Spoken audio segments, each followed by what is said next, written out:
Hello, everybody. Good evening, and welcome to this very important, special um, podcast this evening. Of course, my name is Glendy Jane Juniors. I want you to take a minute to please share.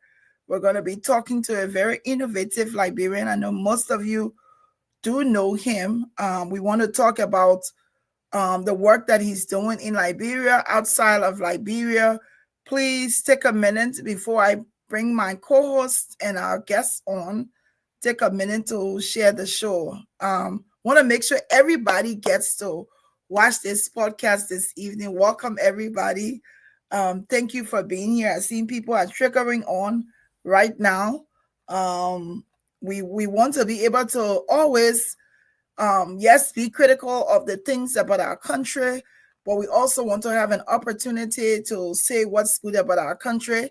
I'm going to bring on my co-host tonight. My own brother is here with me. Welcome, Cece. It's nice to be on. The border is peaceful. Curfew have been lifted, and we are here representing. Exactly, and we are here in the to here. We are here in the toto. And the quote thing too. So Yes, it's going to be an amazing night. We have recovered. We are not bullied. We've recovered from the the words. Every time I want to pronounce it again, just we have recovered from the totalitarianism word. Today we are on pro quid quo, but welcome everybody. This is a serious evening. Thank you, Sissy, for doing it. I can always count on my brother to stand by me, so y'all know when y'all see me out there, I got Sissy behind me. If you come for me, you coming for him. Y'all already know he left the border to come protect his sister. And another border forces will be in time anytime. We'll close the border and we're kind time. So I want to welcome. Let's welcome. Yes, I see people sharing. Please share the podcast. We want to talk. We've had our guest tonight is Leo. I want to say all the name before I sponsor.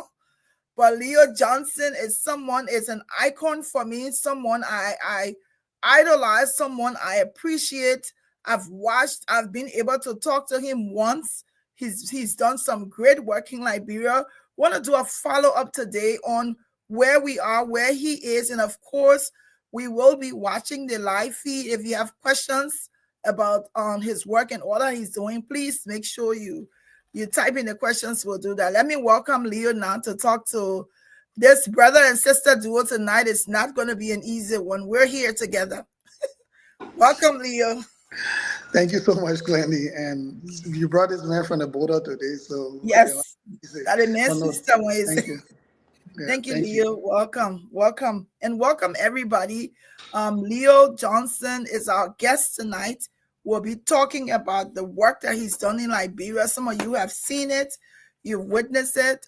This is what a portion of our interview will be about here, and then after that, we'll talk about some other things. Talk about what is his political ambition for Liberia. I've gotten a lot of questions from people asking if you want to run to be president, asking if you want to be senator, asking. So we're going to touch that, but we want to talk about first things first. So for those who don't know you, Leo, tell us a little bit about you. Give us some history about you so people can appreciate where you've come from, where you are, and where you intend to go. Yeah, no, thank you, Glendy. Like you rightly said, Leo Lekpele Nopolu Johnson here. Let me call the full name. Grew up in Liberia, like everyone, born to a midwife, a traditional midwife actually, and then eventually trained through the Ministry of Health. Born in a town called Jowa in Bon County, Jota. So I'm between Lofa and Bon. One parent from the Salaye district area in Lofa, and the other from Bon County as well. Lived in Liberia. My family moved early to Pinsville, what we call Backley Mission, in the red light area, in the Parker Pinch area, where we settled. My father is a teacher who taught, some of you will know the special project school system those days, SBS. Mm-hmm. He was the principal for one of them. But yeah, grew up in those parts. I sold till I was 6. I was very young when the war started. And all through the war, got into the same petty trading to help the family survive. I sold in red light market. I used to sell kerosene, from there fuel oil, from the Bogo Weeba Cup, Rice Bar Cup, Cocodolo, you name it, all of it in Red Light Market. Went to a number of schools in the Painesville area. There's a school now called Bilico. It used to be at the time the Painesville Christian Academy. And then also went to St. Kizito Catholic School as well. Went to the Seventh-day Adventist School as well. And those days, because our parents were where they were, you better be good in school to try and get your way through because no dollar was going to go to waste. So participating in all kinds of things from quizzing, we were on the scene those days. And then left Liberia, got separated from parents in 1998, if everybody remember the famous September 18, when Charles Taylor and Roosevelt Johnson saga split Monrovia right into two, with the then government forces trying to capture the military barracks, and that stuff spiraled over. I ended up in Cote d'Ivoire, in Danane. I was in grade 10 at the time. So my grade 11 and 12 was completed in a refugee school system, the St. Jean's refugee school system there. And I lived there. There was no post-secondary those days when you were done. So I lived there until the Ivorian War started in 2002 at the time when the military coup happened and Gay Robert had overthrown the government. And they also spiraled into war. And what a lot of Liberians may not know is that they started to hunt Liberians because of the allegations of Liberian mercenaries being involved. So Liberian males were being hunted and executed because they basically said Liberians were bringing their war over to Cote d'Ivoire. Basically, they blamed the war on the spillover from Liberia. So under those conditions, we scattered. Some groups went to Guinea. We ended up in Ghana on the Butuburam refugee camp, where I settled from 2002 up to 2006, and then got resettled to Canada as a government-sponsored refugee. And that's where my Canada journey started.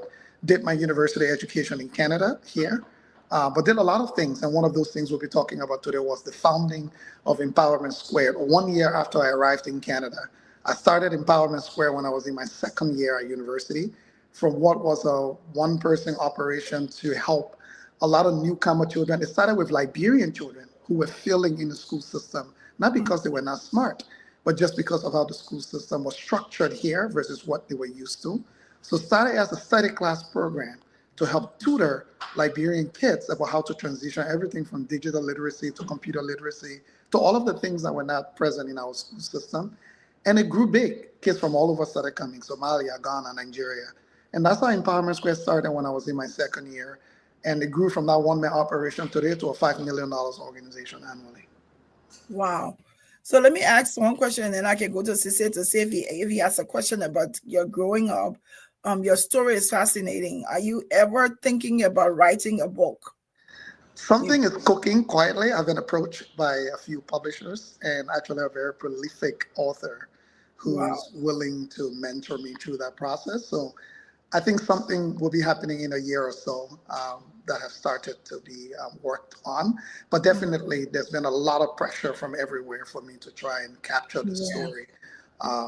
Just because these are stories that don't only serve to just tell my story, but could be resonating with a lot of other people and different lessons that people can learn from. Absolutely, because your story is I almost want to say from grace to grass and then back to grace. Exactly. Grace to grass and back to grace. And then I want to highlight here, now it just dawned on me that your discipline could also come from the fact that you're from a Catholic and an SDA background. Does that play anything in your discipline? It plays in, to a large extent, even. Now I don't know why the people at the border, whether they got Catholic. So it's actually funny. Two major religious institutions had the most significant impact on my life. Yeah. The Catholic and the Lutherans, actually. The SDA was for a short period of time, but the Lutherans and the Catholic, born a Lutheran, but in those days to go to Catholic school, you had to be affiliated. So went to the Catholic church, even became an altar boy as well. And then back to the Lutheran church and spend the rest of my time in the Lutheran church. But I would say, you're right, Landy, a significant part of who I am and what I go to is rooted in the discipline of what those institutions taught me, whether it was through their schools or through the churches themselves. I was very active. I'm still very active in the Lutheran church, everything from an altar boy to a choir director to a music director, even on the camps, up to now in Canada. And those institutions have continued to be a core of my identity formation. Sister? Familiarity, and I will be careful with the kind of words I say here today because I know You gotta be. I know they're waiting for me. They're waiting for me to fall down. They can't wait. I was solo before I fall down. All the internet will fall down here. The whole internet will go black before I fall down. Yeah, we'll wait and get tired. But on a serious note, familiarity breeds contempt. Sometimes, I know Leo. Outside of here. We joke a lot. I know Leo, and I have immense respect for Leo. And I think Leo's story. I wrote my story one time, and Leo commented on it. For those of us that come from Lofa and Bong and the hinterlands, our stories were powered by indigenous women, mothers, Yes. who, even though I hadn't gone to school, understood. Glendy, our life has ended. Understood and respected the power of Westernized education.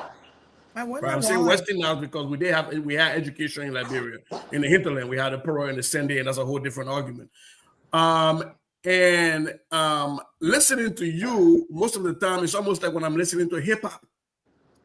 When you listen to hip hop music and you understand what it is, and you have lived or you have worked in the inner cities, it starts to become an anthem. So listening to you brings that out in me. Here's my question to you, Leo. What powers you? What is your fuel?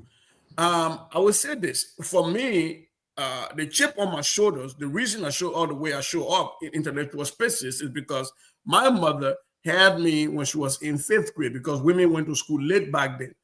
And she had a choice to continue school or drop out, and she chose to have me and drop out. And so everything I do in double doses. Everything I do in twos. And so... Hold on one second. I don't know, Sissy. Yes. It's still showing the live button, but they're saying that it says it's ended. Yeah, it actually went out. I don't know why. It went out. Someone just messaged me also and said it went out. It ended. Yeah. Or maybe then we all should go out and come back in. Then come back in. Just restart it because it ended. Because it ended altogether. Unless there's a way for you to share it. It will be hard to reconnect the actual one without starting again. Okay, so you have to create another one, right? That's what I'm saying. You have to create, because basically if this one ended, you can continue it basically. Right, just send us a different link. Okay, let me create another one. Something happening, I don't know why. So create another link, send out that link, and then we can all try to come back on. All right, let me do that.